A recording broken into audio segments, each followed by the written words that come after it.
Hello बच्चों, कैसे हो आप सभी। आई होप आप सभी बच्चे अच्छे होंगे। आपकी प्रिपरेशन भी काफ़ी ज़्यादा अच्छी चल रही होगी। बेटा, जैसे कि हमने कल अपनी वीडियो में आपको top 25 derivations of class 12 physics के बारे में बताया था, ऐसे ही आज आपको मैं फिजिक्स की स्ट्रेटेजी के बारे में बताने वाला हूँ बेटा, कि जैसे हम अपने बोर्ड्स के लिए क्या अच्छे से प्रिपेयर कर सकते हैं, कहाँ हम फोकस कर सकते हैं। तो ये जो वीडियो रहेगी आपकी कंप्लीट स्ट्रेटेजिक वीडियो रहेगी, काफ़ी ज़्यादा इंपॉर्टेंट वीडियो होगी। और जिसने वो कल वाली वीडियो नहीं देखी है वो भी उसको जरूर देख लेना, उन डेरिवेशंस के आने के चांसेस बहुत बहुत ज्यादा है। चलो वीडियो स्टार्ट करते हैं बच्चों। तो ये क्या रहेगी फिर, सीबीएसई क्लास 12 कंप्लीट स्ट्रेटेजी। एक क्लास 12 के लिए क्या रहेगी सर, कंप्लीट स्ट्रेटेजी रहेगी। Guide for board exam 2026। जैसे कि आप सभी जानते हैं कि आपका जो पेपर है वो 20 फरवरी 2026 को है। ठीक है, चलो। तो सबसे पहले मैं मार्क्स डिस्ट्रीब्यूशन के बारे में आप लोगों को बताने वाला हूँ। जैसे कि बहुत बच्चे जानते होंगे लेकिन कुछ बच्चे नहीं जानते, तो सुन लीजिए एक बार। जो आपकी मार्क्स डिस्ट्रीब्यूशन है, जो फर्स्ट यूनिट है आपकी वो इलेक्ट्रोस्टैटिक है। इसमें की चैप्टर 1 एंड 2, आपको चैप्टर 1 एंड 2 यानी कि इलेक्ट्रिक चार्जेस एंड फील्ड्स और इलेक्ट्रोस्टैटिक पोटेंशियल एंड कैपेसिटेंस, वो आपको कितने नंबर के लिए देखने के लिए मिलेगा, 16 नंबर का देखने के लिए मिलेगा। वहीं अगर बात करी जाए सेकंड से फोर्थ यूनिट तक की, इसमें हमें current, electricity, magnetism, EMI, AC, ये सब देखने के लिए मिलेंगे। ये सब मिला के कितने नंबर के हैं, 17 मार्क्स के हैं। वहीं अगर सिक्स यूनिट की बात करी जाए तो वो क्या है, ऑप्टिक्स। ऑप्टिक्स में चैप्टर 9 यानी कि रे ऑप्टिक्स एंड ऑप्टिकल इंस्ट्रूमेंट और वेव ऑप्टिक्स, ये आपका कितने मार्क्स के हैं, 18 मार्क्स के। उसके बाद हम अगली यूनिट के आगे चलेंगे तो dual nature plus atom and nuclei, ये कितने मार्क्स के हैं, 12 मार्क्स के। अच्छा, इसमें इलेक्ट्रोमैग्नेटिक वेव्स भी इंक्लूड है इनमें, ठीक है।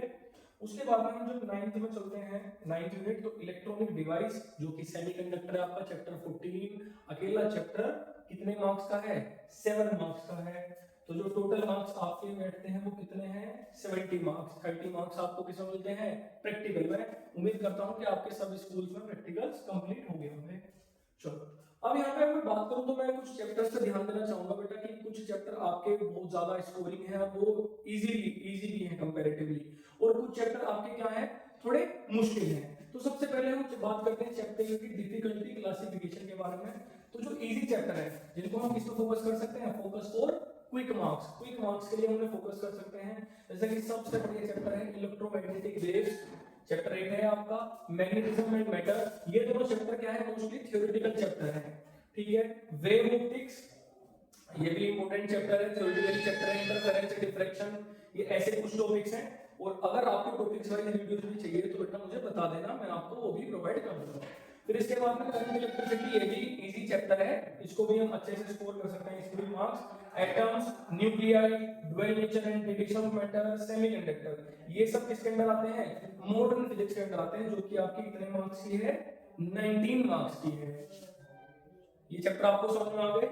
फिर उसके बाद जो थोड़े हमें टफ चैप्टर पढ़ सकते हैं, है ना, कुछ बच्चों के लिए, जैसे कि electric charges and fields, electrostatic potential and capacitance, और ये आपको भी मैंने पीछे बताया कि कितने मार्क्स के हैं दोनों मिला के, 16 मार्क्स के। और जो 5 नंबर के आने के क्वेश्चन के चांसेस होते हैं ना, वो भी इन्हीं दो में से आने के चांसेस होते हैं ज्यादातर, है ना।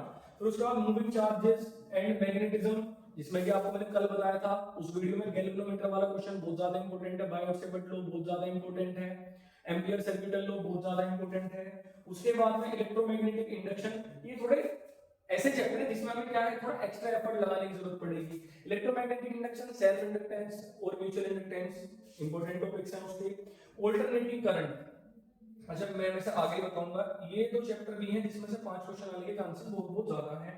रे ऑप्टिक्स एंड ऑप्टिकल इंस्ट्रूमेंट, वैसे comparatively ray optics and optical instrument इन सब के मुकाबले में थोड़ा इजी चैप्टर है ना, सारे अच्छे हैं लेकिन आपको इसमें चैप्टर में थोड़ा ज्यादा एफर्ट लगाने की जरूरत पड़ेगी, ठीक है। इनके अच्छे से न्यूमेरिकल सोल्व करो, अच्छे से इनके पीवाईक्यू सोल्व करो। चलो आगे चलते हैं। अगर मैं बात करूं बेटा कि आपको इंपॉर्टेंट पॉइंट्स क्या होंगे जो कि आपको ध्यान रखने हैं अपने पेपर को लेके, तो सबसे पहले revision of all topics is essential, कि सारे के सारे जो टॉपिक्स है ना उनको अच्छे से क्या करो, आप रिवाइज करो, अच्छे से उनको कॉन्सेप्चुअली अपने माइंड में सेट करो। फिर उसके बाद में थ्योरी पार्ट, जो कि मैंने कल बताया था, थ्योरी वाला पार्ट आपको कल वाली वीडियो में एक बार उसको फिर दोबारा से देख लेना। सारा का सारा क्या करो, उसे रट लो, अच्छी तरीके से रट लो, ठीक है। फिर confirm one question of 5 marks. ये लिखी पॉइंट्स है। 5 मार्क्स का एक क्वेश्चन आने के चांसेस मैंने अभी बताया किसमें से होते हैं ज्यादा, चैप्टर 1 और चैप्टर 2 में से। फिर उसके बाद फ्रॉम चैप्टर 6 और 7 one question of 5 marks is confirm. 6 और 7 में एक 5 नंबर का क्वेश्चन कंफर्म है, जो कि मैंने ट्रांसफॉर्मर भी आपको बताया था।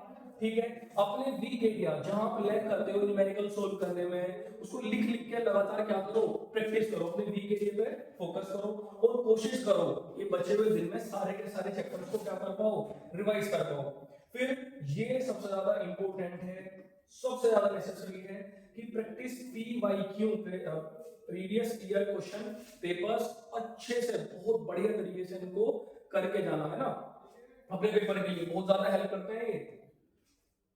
उसके बाद में बात करेंगे पेपर का पैटर्न क्या है। आप सभी जानते हैं कि टोटल क्वेश्चन कितने आएंगे 33, टोटल सेक्शन कितने होंगे 5, टोटल मार्क्स कितने होंगे 17। सेक्शन ए की बात करें तो आपको उसमें एमसीक्यू एंड असर्शन रीजन देखने के लिए मिलेंगे। एमसीक्यू आपके 12 होंगे और असर्शन रीजन आपके कितने होंगे 4 होंगे। ये सारे के सारे कितने मार्क्स के होंगे, एक एक मार्क्स के होंगे। ये टोटल मिला के कितने मार्क्स के हैं 16 मार्क्स के। इसके बाद आपको सेक्शन बी में शॉर्ट आंसर क्वेश्चन देखने के लिए मिलेंगे, जो कि आपके मोस्टली 2 नंबर के होते हैं, जिसमें कि डेफिनेशंस वगैरह आपको मेन डेफिनेशंस ही आती है ना। जैसे मैंने कल एक एग्जांपल दो डिफाइन मैंने पेयर वाला बताया था। ठीक है, ये कितने क्वेश्चन होते हैं 5 क्वेश्चन, कितने मार्क्स के 2 मार्क्स के, और टोटल कितना बैठता है इनका 10। वहीं अगर बात करें सेक्शन सी की, तो सेक्शन सी में शॉर्ट आंसर टाइप क्वेश्चन ये कितने होते हैं 7 क्वेश्चन होते हैं। कितने नंबर के 3 नंबर के। और अगर बात करी जाए कितने मार्क्स दिला सकते हैं आपको 21 मार्क्स दिला सकते हैं। वहीं अगर बात करें सेक्शन डी की, तो सेक्शन डी क्या है केस बेस्ड क्वेश्चन है। क्या है केस बेस्ड क्वेश्चन है, जो कि कितने आती है आपकी case based study. Case study कितनी आती है 2, कितने मार्क्स की होती है एक की स्टडी केस स्टडी 4, तो दोनों टोटल कितनी होगी 8 की। फिर अगर बात करें सेक्शन ई, जो कि लॉन्ग क्वेश्चन होगा आपका, कितने नंबर के कितने क्वेश्चन होंगे ये 3 नंबर 3 क्वेश्चन होंगे, और कितने मार्क्स का होगा हर एक क्वेश्चन 5 मार्क्स। और मैंने बता दिया कि इसमें से आने के चांसेस ज्यादा हैं। टोटल कितना बैठता है इनका 15। ठीक है, तो ये टोटल सब आप करोगे तो आपका 70 मार्क्स का बैठ जाएगा। फिर आपको स्टडी टिप्स में बताना चाहूंगा कि आपको क्या क्या स्टडी टिप्स फॉलो करनी चाहिए। तो सबसे पहले daily time investment, consistency is की। टाइम मैनेजमेंट बहुत ज्यादा जरूरी है। अगर आप लोग अब भी टाइम मैनेजमेंट नहीं कर पा रहे हो तो ये बहुत ज्यादा प्रॉब्लम वाली बात है। ठीक है, आपका डेली आपको इन्वेस्ट करना है at least 3 to 4 hours on physics, क्योंकि आप सभी जानते हो फिजिक्स का पेपर कोई हलवा नहीं आता। फिजिक्स का पेपर काफी अच्छा आता है, मॉडरेट टू टफ लेवल का आएगा आपकी बार भी। फिर क्या करना है आपको प्रैक्टिस न्यूमेरिकल्स की बार बार प्रैक्टिस करो। क्यों करो, क्योंकि मैंने कल बताया था कितने मार्क्स की न्यूमेरिकल्स आएंगे 35 मार्क्स के। इसी में इंक्लूड होते हैं आपके कॉम्पिटेंसी बेस्ड क्वेश्चन। ठीक है, और by writing on page by step for mention tough chapter, जो कि मैंने आपको बताया ना टफ चैप्टर्स हैं, इनके न्यूमेरिकल्स आप स्टेप बाय स्टेप इनको प्रिपेयर करो।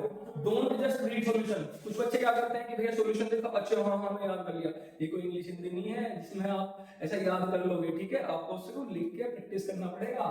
समझ में आ गई बात, actually self solve them yourself. फिर उसके बाद में एनसीईआरटी एग्जाम्पलर, ये बहुत ज्यादा इंपॉर्टेंट है। एनसीईआरटी एग्जाम्पलर के क्वेश्चन अच्छे से प्रैक्टिस कर लेना। उसमें क्या है कि कुछ क्वेश्चन डायरेक्टली आपके बोर्ड एग्जाम में आ जाते हैं, समझ गए। फिर स्ट्रेटेजिक एनसीईआरटी रीडिंग, मुझे पता है थोड़ा टाइम अभी आपके पास कम है, लेकिन जो बच्चा स्टार्टिंग से पढ़ता आ रहा होगा उसके लिए एनसीईआरटी की रीडिंग बहुत ज्यादा जरूरी है, बहुत ज्यादा जरूरी है। थोड़ा टाइम तो लेगी, लेकिन ये क्या है वर्थ इट है आपके लिए।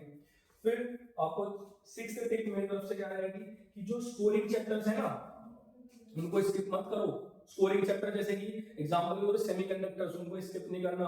रे ऑप्टिक्स, वेव ऑप्टिक्स, इनको स्किप बिल्कुल मत करना। ठीक है, ये स्कोरिंग चैप्टर है, इनके पीवाईक्यूज और एनसीईआरटी एग्जाम्पलर जरूर अच्छे से प्रिपेयर कर लो। फिर प्रेजेंटेशन मैटर, ये बहुत ज्यादा जरूरी है। प्रेजेंटेशन आपको बहुत अच्छे से करनी आनी चाहिए। ये नहीं कि किसी क्वेश्चन का आंसर किसी में लिख रहे हो ऐसे गुच्छर उच्छर कर दिया वहां पे, है ना। ये सही तरीके से आपको प्रेजेंटेशन ये बहुत ज्यादा जरूरी होती है। नेक्स्ट वीडियो में बताऊंगा कि प्रेजेंटेशन के बारे में। ठीक है, तो ये टिप्स अच्छे से जरूर फॉलो कर लेना। फिर क्विक रिवीजन चेकलिस्ट की मैंने आपको बताया कि 5 नंबर का क्वेश्चन इन्हीं 3 चैप्टर में से आने के चांसेस हैं। इलेक्ट्रोस्टैटिक वाली यूनिट, ईएमआई और एसी और ऑप्टिक्स। और मैं 99% आपको बताता हूं कि इन्हीं 3 यूनिट्स में से आपको आपका 5 नंबर का क्वेश्चन देखने के लिए मिलेगा। इलेक्ट्रोस्टैटिक हो, चाहे ईएमआई हो, चाहे एसी हो या फिर ऑप्टिक्स हो। ठीक है, आपको फोकस कहाँ करना है, मैंने बता ही दिया है कि न्यूमेरिकल स्टफ चैप्टर के न्यूमेरिकल्स लगाओ जितना हो सके। थ्योरी है ना, थ्योरी काफी इजी पड़ती है, वो मैंने आपको कल बता भी दिया था। वो थ्योरी को अच्छे से प्रिपेयर करो, 25 मार्क्स की आएगी वो। डायग्राम्स एंड डेरिवेशन, डायग्राम अच्छे से, जैसे कि मैंने बताया था आपको, टेलीस्कोप या माइक्रोस्कोप, गैल्वेनोमीटर, इन सब के डायग्राम अच्छे से प्रिपेयर कर लो और एनसीईआरटी एग्जाम करके क्वेश्चन कर लो। पी वाई क्यू ये तो नेसेसरी है, मैंने पहले ही बता दिया, ये सबसे ज्यादा जरूरी है। ठीक है, समझ में आ गया बच्चों? वेरी गुड, अब थैंक यू सो मच। अब नेक्स्ट वीडियो आपको किस टॉपिक पे चाहिए मुझे जरूर बता देना, और टेलीग्राम चैनल मेरा मोहित लर्निंग हब के नाम से है, उसमें आपको आपके एनसीईआरटी बेस्ड सारे के सारे फिजिक्स के नोट्स आपको मिल जाएंगे। ठीक है बच्चों, नेक्स्ट कमेंट करके मुझे जरूर बता देना कि आपको नेक्स्ट टॉपिक पे कौन सी वीडियो चाहिए मेरे से। चलो मिलते हैं कल, तब तक के लिए राधे।